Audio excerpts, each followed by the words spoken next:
বাংলাদেশ, পুরো বাংলাদেশটাকে যদি আমরা হাসপাতাল বানাই তাহলেও আমরা জায়গা দিতে পারবো না। আপনারা নিশ্চয়ই দেখেন ঢাকা মেডিকেল কলেজ হাসপাতাল, সলিমুল্লাহ মেডিকেল কলেজ হাসপাতাল, রংপুর, চট্টগ্রাম, যত সরকারি হাসপাতালে যান না কেন, দুই একটা ব্যতিক্রম ছাড়া বাকি সবগুলোতে যেখানে 1000 বেডের হাসপাতাল সেখানে 3000, 2000 বেডের হাসপাতালে 5000, এইভাবেই আমাদের অবস্থাগুলো তৈরি হয়েছে। অর্থাৎ উপচে পড়া ভিড়। এতে না পারি আমরা রোগীকে সঠিকভাবে চিকিৎসা দিতে। আমাদের চিকিৎসার ক্ষেত্রে তেমন কোনো খামতি নেই, কিন্তু এই উপচে পড়া ভিড় এইটাকে আমরা সামাল দিতে পারি না, ম্যানেজ করতে পারছি না। তো সেই জন্যই বলবো যত বেশি পারি আমরা রোগকে প্রতিরোধ করি। রোগ যদি আমরা প্রতিরোধ করতে পারি তাহলে আমাদের হাসপাতালে এত জায়গার দরকার হবে না। যেটা আপনারা আগে শুনলেন, বাংলাদেশে প্রতি বছর অনেকেই টাইফয়েডে আক্রান্ত হয়। একসময় এটা ছিল বলা হতো সান্নিক বাত্তি, কিংবা একসময় কোরামিন খাওয়ানো হতো। সেই যুগটাকে আমরা পেরিয়ে আসছি। তখন ওই কোরামিনটা দেয়া হতো অসুস্থ হয়ে গেলে, অর্থাৎ এইটাই হলো তার একমাত্র ঔষধ, যেটা খেলে হয় বাঁচবে নাইলে মরবে। এখন সেই জায়গা থেকে পেরিয়ে আমরা অনেক অনেক এগিয়ে এসছি। তো কাজে এখন হলো প্রিভেনশন, আমরা যদি প্রতিরোধের মধ্যে যেতে পারি। এখানে আপনারা শুনলেন বলা হচ্ছে 8000 প্রতি বছর 8000 মানুষ এই টাইফয়েডে মারা যায়। এই যে মানুষগুলি মারা যাচ্ছে, আমরা যদি তাদেরকে বাঁচাতে চাই তাহলে আমাদের এই ভ্যাকসিনের দরকার আছে। এই ভ্যাকসিনটা আমরা এই প্রথমবারের মতো বাংলাদেশে শুরু করতে যাচ্ছি।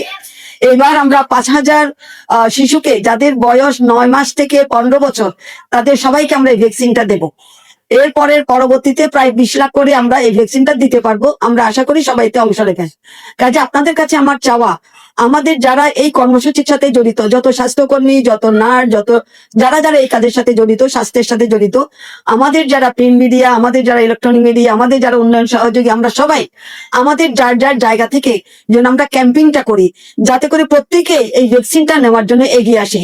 আমি নিজে কয়েকটা জায়গায় খবর নিয়েছি, কিন্তু অনেক জায়গায় খবরটা পেয়েছে, আবার অনেক জায়গায় খবরটা পায় নাই। বিশেষ করে ইংলিশ মিডিয়াম স্কুলগুলোতে, এতিমখানাগুলোতে এই খবরটা এখনো পৌঁছায় নাই। আমি আপনাদেরকে অনুরোধ করব, সকল স্কুল যাদের যেখানে 9 মাস থেকে 9 মাস তো ঘরের বাচ্চা, তাদের জন্য আলাদা করে দেওয়া হবে। এখন যেটা দেওয়া হচ্ছে স্কুলের বাচ্চাদেরকে দেওয়া হচ্ছে, মাদ্রাসার বাচ্চাকে দেওয়া হবে, এতিমখানার বাচ্চাকে দেওয়া হবে। অর্থাৎ যেখানে যেখানে 9 মাস থেকে 15 বছর বয়সী শিশু থাকবে তাদেরকে আমরা ভ্যাকসিনটা দেব। কাজে আপনাদেরকে আমি সহযোগিতা চাই।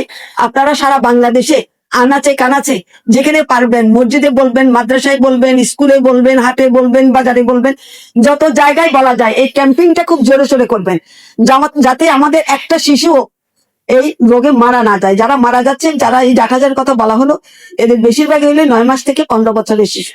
কাজে এটাকে আমরা প্রতিরোধ করতে চাই। এটা আপনাদের সহযোগিতায়, আল্লাহ রহমত করলে আমরা ইনশাল্লাহ এটা ঠিক করতে পারবো। এই ব্যাপারে আমার আপনাদের সহযোগিতা চাচ্ছি। আমি সবার কাছে কৃতজ্ঞতা প্রকাশ করছি। আজকে কষ্ট করে সবাই এখানে এসেছেন, আমাদের উন্নয়ন সহযোগীরা এখানে আছেন, আমার শারমিন আপা আসছেন, আমাদের এখানে যারা এই কাজের সাথে জড়িত, সিটি কর্পোরেশন থেকে শুরু করে স্বাস্থ্য অধিদপ্তর, স্বাস্থ্য সিভিল সার্জন, এবং আরো যারা যারা এখানে আসছেন, সবাইকে এই কাজে মনোনিবেশ করে সবার কাছে আমি আশা করবো যে আপনি কাজটা করবো, এবং সবাইকে আমি ধন্যবাদ জানাই।